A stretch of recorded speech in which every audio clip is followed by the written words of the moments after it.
There are houses that keep secrets, and then there are houses that are built entirely out of them. In the summer of 1991, Wes Craven stepped inside one of the strangest stories Los Angeles had ever whispered, a story of locked doors, hidden children, and a darkness that didn't stay in the shadows, but lived inside the walls themselves. The People Under the Stairs wasn't just another horror film. It was a reaction, a rebellion, and in many ways, a warning disguised as a nightmare. Craven found the seed of this story in a real police raid on a wealthy LA home, where officers discovered two children kept in confinement for years.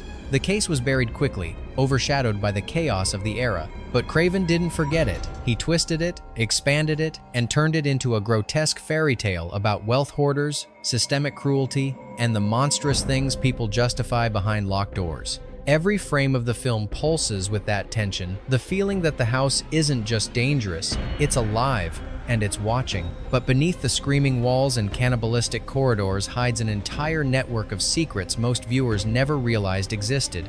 Scenes that were censored, props with real histories, performances pushed to their breaking point, and a political message that grew louder over the years. Long after the film left theaters, what Craven built wasn't just a set, it was a labyrinth of lies, betrayals, accidents, and eerie coincidences that turned a low-budget horror experiment into one of the most unsettling cult films of its time. These are 20 weird facts you didn't know about The People Under the Stairs. 1991. Fact 1. The film began with a crime scene most people in Los Angeles never heard about. In the late 1970s, police raided a seemingly ordinary home in an affluent neighborhood and found something grotesque. Two children held in captivity for years, starved, isolated, and kept under conditions that should never exist outside a nightmare. Wes Craven encountered a small newspaper column about this case and couldn't let it go. He carried it like a splinter lodged under the skin, quiet, painful, and impossible to ignore. Craven didn't recreate the crime verbatim. Instead, he let it mutate, turning the idea into a warped fairy tale of privilege and predation. The protagonists weren't just villains, they were symbols of a system devouring its own young. The house wasn't simply a location, it was a metaphor for an America obsessed with ownership, control, and silent suffering behind closed curtains. In Craven's earliest drafts, the house had no humor, no escape, and almost no survivors. It was a brutal, cautionary tale. But over time, the script softened just enough to let audiences breathe, yet not enough to hide the bone structure of the real horror beneath. The final irony? The real case that inspired the film was forgotten by nearly everyone, except the man who turned it into a legend. Fact 2. The earliest version of the script was far more disturbing than what reached the public. Craven originally envisioned the house as a full psychological maze, where every hallway represented a form of domestic oppression. There were no comedic beats, no satirical edges, only relentless dread. Studio executives rejected this first draft instantly, calling it unmarketable and too politically accusatory. But Craven believed horror had a responsibility to expose truths that polite society refuses to confront. He rewrote the script with layers of grotesque humor, intentional absurdity, and exaggerated villains, not to soften the impact but to smuggle his message past the gatekeepers. Beneath the bizarre costumes, the chaotic violence, and the twisted architecture, the film was still dissecting the same uncomfortable subjects: wealth inequality, gentrification, and the way violence becomes invisible when it's committed by the powerful. What's fascinating is that Craven hid satire inside brutality, while the studio believed he was doing the opposite. They thought he was making the film easier. What he actually did was make it sharper. The irony? The toned-down version is now considered one of his most socially daring work. Fact 3. Casting the twisted couple known only as Mommy and Daddy was one of the most chaotic processes of the entire production. Craven needed actors who could embody privilege, madness, and repression all at once, figures who were terrifying, not because they were inhuman, but because they were painfully familiar. Veteran stage actor Everett McGill walked into the audition with an unsettling stillness, performing lines with the calm of a man watering plants. It was so unnerving that one assistant reportedly stepped out of the room. Wendy Roby followed soon after, bringing an eerie, doll-like perfection that contrasted sharply with McGill's predatory stillness. Together, they didn't feel like traditional villains. They felt like a deranged parody of the American dream.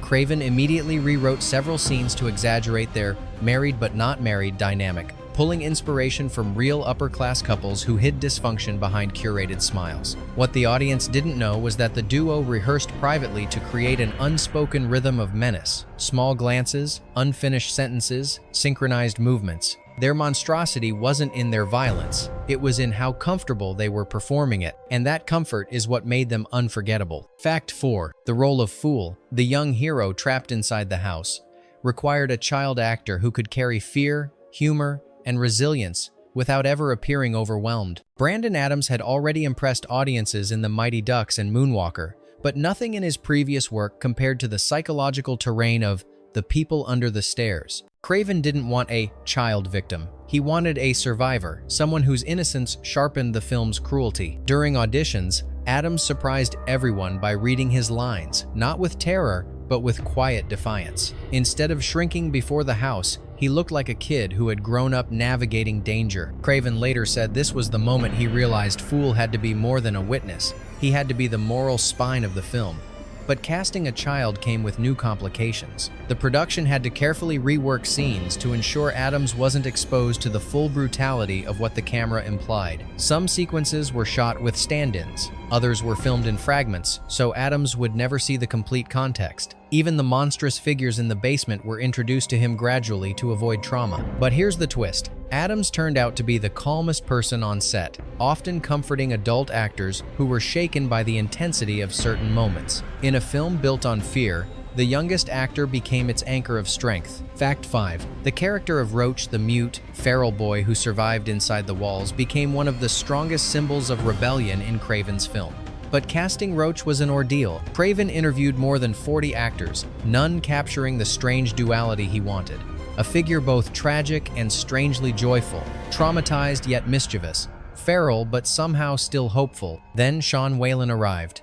He didn't play Roach like a victim, he played him like a kid who refused to let cruelty win. Whalen's audition included a moment where he improvised a silent laugh, half childlike giggle, half broken gasp. It disturbed the room. It made Craven lean forward. That single soundless breath changed the direction of the character. Craven rewrote Roach to be not just a survivor, but a symbol of resistance, someone who used the house's architecture as a weapon. Filming his scenes required grueling physical work.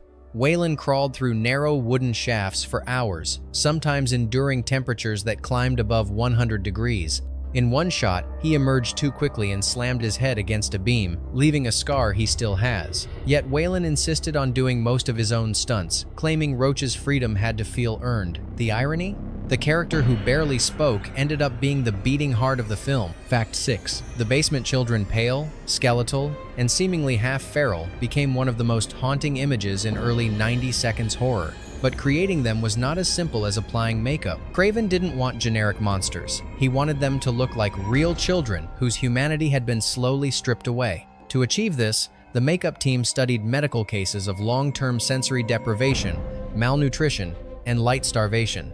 Their goal wasn't shock, it was accuracy. Each actor spent hours in the chair every morning, being fitted with thin prosthetics designed to highlight bone structure. Their hair was matted, their skin painted in uneven tones that suggested trauma rather than fantasy. But the real challenge came during filming. The basement set was deliberately kept claustrophobic, with low ceilings and minimal lighting, to evoke a sense of disorientation. After 2 days of shooting, several adult extras reported dizziness and nausea.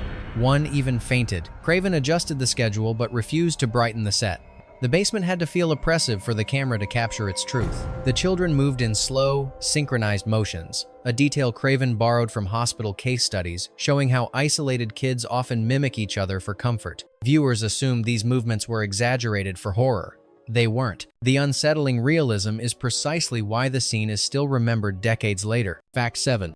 The house used for interior scenes didn't just look unsettling, it felt wrong to almost everyone who worked inside it. Production designers built the set with restrictive hallways, uneven flooring, and ceilings that seemed to press down on the actors. But the strangest incidents weren't part of the design. From the first week of filming, crew members reported hearing tapping inside the walls when cameras were off. The sound was soft, rhythmic, almost like coded knocking. Electricians searched for loose pipes or animals. They found nothing. Then came the shadows.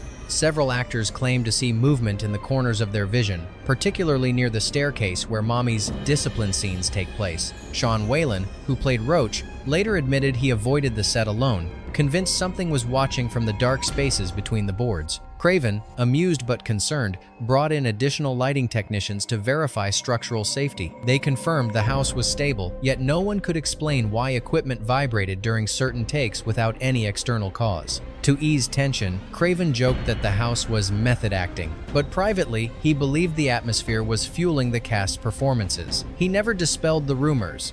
Instead, he encouraged actors to use that unease, insisting the fear on screen should feel instinctive, not rehearsed. The irony? The house became one of the film's strongest performers without ever appearing in the credits. Fact 8. One of the most physically dangerous sequences in the film involved Fool crawling through a narrow duct system while Daddy fires a shotgun into the walls. It looks chaotic on screen, but the danger was real. The duct maze was constructed from thin plywood reinforced with metal framing, and though designed to be safe, the confined space amplified heat and trapped dust. After several takes, Brandon Adams began coughing uncontrollably, forcing production to halt. To protect him, Craven redesigned the scene overnight. He split the sequence into micro-shots: Fool's hands, Fool's feet, Fool's silhouette. This allowed Adams to avoid the tightest spaces while still giving the illusion of a continuous chase. But another problem remained. The shotgun blasts, though not fired with live rounds, produced powerful vibrations. On one take, a wooden panel snapped inward, narrowly missing Adams and a camera operator. The set went silent, even the crew froze. Craven immediately strengthened the interior supports, but the fear lingered. For the rest of production, Adams' stunt double performed crawl shots whenever the walls looked unstable. Yet the final edit hides this entirely. The scene feels seamless, breathless, and terrifying. The audience sees desperation. What they don't see is how close the scene came to a real emergency. Fact 9. The moment when Daddy stalks Fool in a leather bondage suit is one of the film's most infamous images. But few people know how uneasy actor Everett McGill felt about wearing it. The outfit was designed as a visual metaphor, a grotesque blend of authority and vulnerability, suggesting a man whose violence comes from warped repression rather than strength. The problem was heat. Under studio lights, the suit became an oven. During test fittings, McGill nearly fainted, and the crew realized filming with the full costume would be impossible for extended periods. They installed hidden vents into the back, added sweat-absorbent lining, and kept industrial fans on standby. Even with these modifications, McGill could wear the suit for only a few minutes before overheating. But the psychological discomfort ran deeper. The suit forced McGill to move stiffly, awkwardly, almost puppet-like. Craven loved it. He believed the unnatural motion transformed Daddy from a human villain into something uncanny, an embodiment of cruelty trying to imitate power. McGill leaned into this interpretation, exaggerating gestures and breathing patterns, letting the suit dictate the character's unraveling sanity. The irony is that the most intimidating version of Daddy emerged only because the actor was battling physical and emotional discomfort inside the costume. Fact 10. One of the most overlooked aspects of The People Under the Stairs is how intentionally symbolic the house's architecture is. Wes Craven didn't design a simple horror layout, he built a social diagram. The ground floor represents control and etiquette, where Mommy and Daddy enforce their twisted version of order. The upstairs is excess and decadence, filled with useless objects hoarded like trophies. And the basement, dark, wet, and sealed off, is the space where unwanted truths are buried. Craven wanted the structure to mirror America's social hierarchy. Those at the top hoarding everything, those in the middle pretending everything is fine, and those at the bottom suffering in silence. But the real genius lies in the details. For example, the walls were intentionally built with uneven insulation, allowing sound to leak unpredictably across rooms. Sometimes Fool could hear the basement children even when filming upstairs scenes. Craven kept that flaw, believing it reflected how trauma rarely stays contained.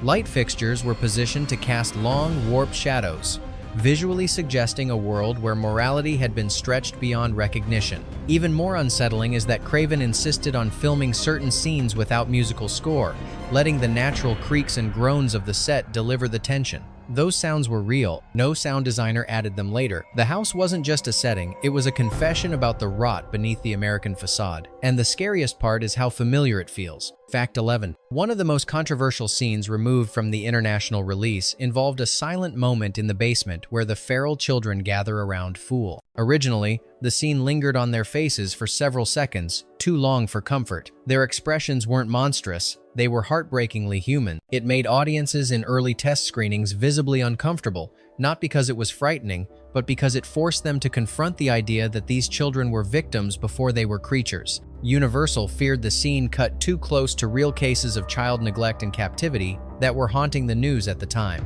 They requested the moment be shortened, arguing that the film walked a delicate line between horror and social commentary. Craven fought to keep the original version, but the studio insisted what remains in the final cut is only a fraction of what he intended. A brief glance at the basement children before the camera moves on. But the emotional impact lingered. Crew members who saw the uncut version described it as the quietest scream in the film, a moment where the horror stopped being metaphor and became painfully real. The irony is that the shortest scene may still be the most unforgettable because it asks a question the film never directly answers. Fact 12. Craven embedded dozens of symbolic objects throughout the film, details that viewers often miss because the story moves at a breathless pace. One of the most striking is the recurring motif of mirrors. Nearly every major room contains one, yet they rarely reflect the characters cleanly.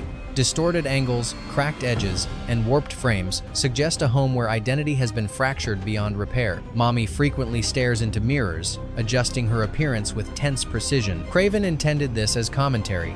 She is obsessed with controlling surfaces because she cannot control what festers beneath them. Even Daddy's armored suit is tied to this idea, his desire to hide behind layers rather than reveal anything genuine. The house itself mimics this emotional dishonesty. Look closely, and you'll see several mirrors mounted at illogical heights, placed not for decoration but to evoke disorientation. They distort space, making hallways seem longer and rooms seem narrower. But one mirror stands out, a small, almost invisible one hidden near the basement stairs. It reflects nothing useful, only a tight sliver of darkness. Craven positioned it intentionally as a metaphor for denial. The characters in the house avoid confronting their own corruption, just as the camera avoids lingering on that reflection. The effect is unsettling. The mirrors never show the monsters clearly because the real horrors are never the ones in front of us, only the ones we refuse to look at directly. Fact 13. Tension on set didn't only exist inside the walls of the fictional house. Sometimes it spilled into the real world outside.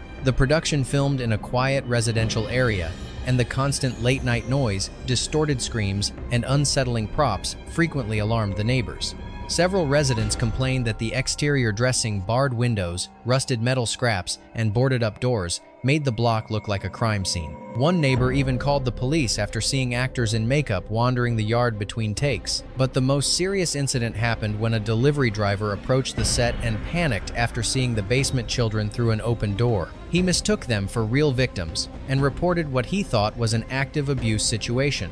Authorities arrived, and the production had to halt while they verified the safety of every minor on set. Craven remained calm, assuring officers that all necessary permits and protections were in place. The event embarrassed the studio but thrilled Craven, who privately believed it proved the film's imagery was hitting the exact emotional nerves he wanted. Ironically, the neighbors who once objected eventually became fascinated, gathering outside with folding chairs as if watching a strange theater performance. The house, both on-screen and off-screen, transformed fear into curiosity, exactly as Craven intended. Fact 14. Universal Studios grew increasingly uneasy as filming progressed. They had expected a straightforward horror film, but Craven was steering the project into sharper, more political territory. Executives visited the set regularly, questioning everything from the exaggerated suburban Gothic style to the behavior of the villains, whom Craven deliberately modeled after privileged, authoritarian elites rather than supernatural monsters. One executive reportedly asked, "Do the villains really need to be this grotesque?" Craven responded, "Have you seen the evening news?" The tension escalated when Craven delivered an early rough cut containing several scenes the studio considered socially inflammatory. They demanded edits, softer dialogue, and toned-down performances. Craven refused, A standoff lasted nearly a week, with producers threatening to shorten the film drastically. But Craven had leverage. The test screenings were extremely strong, especially with younger audiences who connected with the film's rebellious energy. Universal eventually backed down, allowing Craven to keep nearly all the scenes he fought for. Still, they forced a few minor trims, mostly lines that felt too explicitly critical of class structures. The irony is that the very elements Universal resisted are now cited as the film's most prophetic and impactful themes. Fact 15. One of the strangest details in the film involves a prop knife used in several basement scenes. Audiences assume it's rubber, a typical movie replica, but it isn't. The knife was once part of an evidence catalog from a real Los Angeles police case involving a break-in and accidental injury. When the case closed, the item was sold as part of an auction of retired evidence. A prop master purchased it unknowingly, thinking it was a standard theatrical piece. Only later, when researching serial numbers for continuity notes, did he discover its documented history. Craven, fascinated by the find, decided to keep the knife in the film despite studio hesitation. He believed the object's real past added a subconscious weight to the scenes. Actors reported the prop felt too real, and one even refused to hold it during rehearsals. As a compromise, a second rubber copy was made for action sequences, but the original appears in most close-ups. There's an eerie symmetry in using an item from an actual crime story in a film inspired by real-world captivity cases. Craven never advertised this fact publicly. He preferred the idea that truth could hide quietly inside fiction, unnoticed but undeniably present. Sometimes the most unsettling artifacts are the ones that were never meant to return to the world, yet somehow find their way back into the frame. Fact 16. Long after its release, The People Under the Stairs began influencing filmmakers in ways Craven never fully anticipated. The film wasn't a major studio hit, but it quietly embedded itself into the subconscious of genre creators. Years later, directors of gritty urban thrillers and socially charged horror films cited Craven's work as a turning point, one of the earliest mainstream films to merge class commentary with grotesque fairy tale imagery. Jordan Peele, in particular, has spoken about how the movie's blend of absurdity and political anger shaped his approach to Get Out and Us, but the influence extended far beyond thematic inspiration. Craven's use of confined spaces, the walls, ducts, crawlways became a blueprint for later films, emphasizing architectural horror. Some production designers confessed they studied the movie to understand how to build tension through claustrophobia rather than jump scares. Even music video directors referenced its visual palette, stark colors, looming silhouettes, and the unsettling contrast between domestic environments and brutal violence. Perhaps the most surprising devotees were metal and punk bands. Several album covers in the late 90s and early 2000s borrowed imagery from the film's underground children, pale faces lit by narrow beams, hands reaching from darkness. These artists didn't care about box office numbers. They cared about the film's raw, rebellious spirit. It's ironic. A movie dismissed by critics upon release became a creative spine for an entire generation of storytellers who understood what Craven was really saying. Fact 17. The film's social commentary was so ahead of its time that many viewers didn't fully understand it until decades later. Beneath its chaotic energy lies a pointed critique of wealth hoarding, gentrification, and systemic inequality issues that would intensify dramatically in the years following its release. Craven saw the early signs: aggressive real estate takeovers, eviction waves, and the rising visibility of income disparity in cities like Los Angeles. He didn't make the villains supernatural because he believed the real monsters were human systems disguised as moral guardians. In recent years, academics have revived the film in sociology and film theory courses, analyzing how Mommy and Daddy's fortress-like home reflects the paranoia of wealthy communities trying to wall themselves off from the very society they exploit. The basement children represent castaways of that system, those silenced to preserve appearances. Fool's journey becomes not only a survival narrative, but an act of reclaiming stolen space. What shocks modern viewers is how precisely the film mirrors contemporary headlines: housing crises, predatory landlords, extreme inequality. Students often remark that the film feels less like a relic of the early 90s and more like a mirror of their own era. Craven never claimed prophetic insight, but the story he told aged into truth. Fact 18. Though overshadowed by Craven's more famous works, The People Under the Stairs has earned a passionate cult following that grows each year. Fans gravitate not just to the horror, but to the film's strange dual nature. It's disturbing yet playful, violent yet cartoonish, bleak yet oddly hopeful. This tonal friction confused critics during its release, but over time, viewers came to see it as one of Craven's boldest experiments, an intentional mix of genres that refuses to fit neatly anywhere. Conventions and festivals often screen the film to sold-out audiences, who cheer when Fool outwits his captors and gasp during Roach's desperate crawl scenes. Online forums dissect the film obsessively, debating hidden metaphors, production trivia, and alternate interpretations of the house's symbolic layout. Some insist the movie is a modern grim fairy tale. Others argue it's a satire disguised as horror.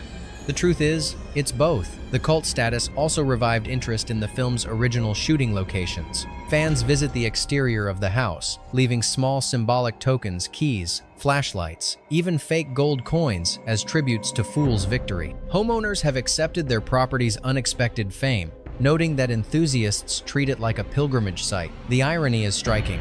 A story about people trapped in a house created a community of people eager to return to it, again and again. Fact 19. Behind one of the film's most chaotic scenes lies a secret the cast kept quiet for years. During the climactic uprising in the basement, when the trapped children surged forward in a wave of pale hands and frantic movement, something went wrong. The plan was simple. The actors would press forward slowly, guided by crew members positioned behind the camera. But in the heat of the moment, one cue was misheard, and the group surged too quickly. Brandon Adams, playing Fool, was briefly swallowed by the crowd. For several terrifying seconds, the cameras rolled as Adams disappeared beneath a crush of limbs. Craven didn't realize the mistake until he saw Adams stumble out of the mass, gasping for breath. Production immediately stopped. The actors, horrified, apologized repeatedly. Adams, shaken but uninjured, insisted on continuing, claiming the adrenaline actually helped him understand Fool's fear more truthfully. Craven reviewed the footage later and was stunned.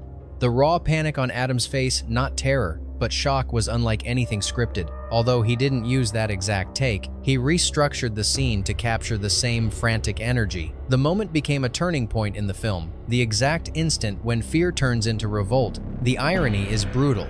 One of the film's most empowering images was born from a moment where the actor briefly lost control, mirroring Fool's transformation more perfectly than anyone intended.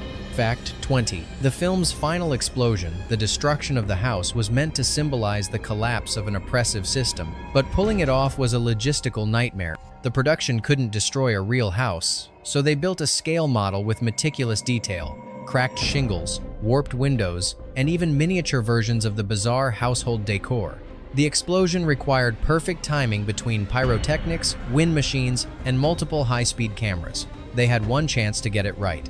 Moments before the detonation, a sudden gust of wind hit the set, threatening to ruin the shot. Crew members rushed to shield equipment, while others stabilized lighting rigs. Craven refused to delay. "This house has been waiting 30 years to fall," he reportedly said, a reference to the real LA case that inspired the film. When the charges finally ignited, the model didn't collapse the way engineers predicted. It folded inward, almost gracefully, like a dying creature curling into itself. Craven decided it was perfect. The destruction wasn't just violent, it was mournful, as if the house understood its legacy of cruelty and chose to devour itself. The final twist? Practical effects teams still study that explosion today. Not because it was big, but because it behaved like something alive. Bonus fact: years after The People Under the Stairs was released, a quiet rumor began circulating among crew members, one that was never confirmed publicly, but whispered often enough to become part of the film's mythology. According to several production assistants, one object from the set simply refused to stay where it belonged. It was a small wooden door panel used in the basement scenes, not particularly important, not beautifully crafted, just another prop in a film filled with them. But crew members claimed it moved between shooting days, shifting positions even when the set was locked overnight. Lighting technicians swore they had leaned it against one wall, only to find it resting near the stairs the next morning. Security logs showed no unauthorized entries, no missing keys, no tampering with the building. The simplest explanation was forgetfulness. But the movements became oddly purposeful, always slightly closer to the crawl space, always angled inward, as if pointing towards something no one wanted to acknowledge. Eventually, frustrated by the recurring issue, the prop master removed the panel from the set entirely. That should have ended the matter. Except weeks later, the panel appeared again, this time inside the soundstage storage area, resting among crates that had been sealed. No one claimed responsibility. Some brushed it off as a prank, others avoided discussing it altogether. Craven laughed when told about it, but his response was curious. Some doors open themselves when they're tired of being ignored. The crew kept the panel until wrap day, when it vanished for good. No studio inventory sheet recorded it, no auction catalog listed it. It simply disappeared. The unsettling part isn't that a prop went missing, it's that no one ever agreed on whether it was really a prop or something the house wanted back. If any of these hidden details made you see the film differently, tell us which one stayed with you after the credits faded. Stories like this always leave traces, some obvious, some buried beneath the floorboards, and the conversation often reveals more than the movie itself. Share your theories, your questions, or the moment you think Craven meant to haunt us the most. And if there's another film you want us to dig into next, leave its name below. Behind every classic lies a truth waiting to be unearthed.